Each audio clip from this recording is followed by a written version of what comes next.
Drama serial बेरंग की आने वाली एपिसोड अब तक की इस ड्रामा की सबसे इंटरेस्टिंग एपिसोड होने वाली है। आने वाली एपिसोड में आप लोग शहरयार की सूरत में देख सकेंगे। इसके अलावा आने वाली एपिसोड में एनी को भी अफान की मोहब्बत का होगा एहसास, जैसा कि हम लोग देख चुके हैं कि एमल के प्रेग्नेंट होने पर सबकी आंखें खुली की खुली रह गई है। अब यहाँ पर शहरयार और फखरा अपने इसी फैसले पर पछताएंगे, क्योंकि आने वाली एपिसोड से ही आयमा और ददाना अपना असल रंग दिखाना शुरू कर देंगे। अब उनका लालच बाहर आना शुरू हो जाएगा और वो दोनों माँ बेटी अब ये प्लान करेंगे कि शहरयार की मोहब्बत तो तुम्हें मिलेगी नहीं, चलो उसके दौलत ही इकट्ठी करो। और रदान और आयमा ये प्लान बनाएंगी कि शहरयार की दौलत का आधा हिस्सा आयमा को मिलना चाहिए। और जब ये इरादे फकरा और शहरयार को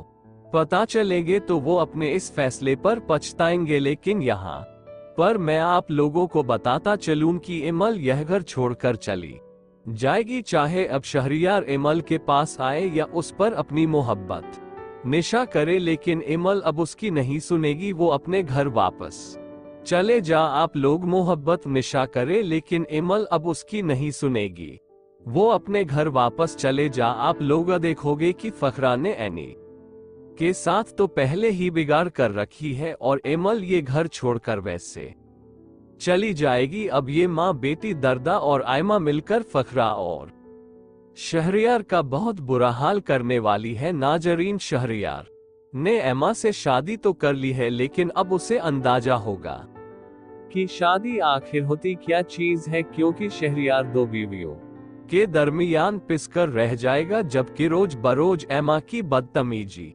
में इजाफा होता चला जाएगा। अब औलाद की खुशी सुनकर शहरयार पहली ही रात एमा को छोड़कर एमल के कमरे में आ जाएगा, क्योंकि शहरयार को एहसास तो हो गया है कि उसने एमा के साथ शादी करके एमल के साथ अच्छा नहीं किया, इसलिए वो उसकी भी पूछने के लिए उसके कमरे में आएगा। लेकिन पीछे से एमा भी एमल के कमरे में आकर शहरयार पर रोप झाड़ते हुए उससे कहेगी कि तुम आखिर किसकी इजाजत से इसके कमरे में आए हो। शहरयार जवाब देगा कि अपनी बीवी के कमरे में आने के लिए मुझे किसी की इजाजत की जरूरत नहीं है। तो एमा बदतमीजी करते हुए शहरयार से कहेगी कि अब मैं भी तुम्हारी बीवी हूं, पहली रात की दुल्हन को तुम छोड़कर इसके कमरे में तुम क्या कर रहे हो। तो व्यूवर्स, इस तरह अब शहरयार को पता चलेगा कि उसने किस बला से शादी की है। शहरयार एमा से कहेगा कि यह तुम किस लहजे में मुझसे बात कर रही हो। तो एमा जवाब देती है, तुम इस लहजे में ही बात करने के काबिल हो, तुम्हें एमल से दूर रहना पड़ेगा, क्योंकि अभी अभी हमारी नई नई शादी हुई है, तुम्हें मुझे वक्त देना चाहिए, ना कि एमल को। शहरयार जवाब देता है कि यह बात मैं डिसाइड करूंगा कि किस वक्त किसको वक्त देना है, तुम नहीं, इसलिए अपने कमरे में। और इसी तरह बहुत जल्द इस कहानी का एंड होने वाला है। If you like this video, subscribe my channel and press the bell icon for more updates.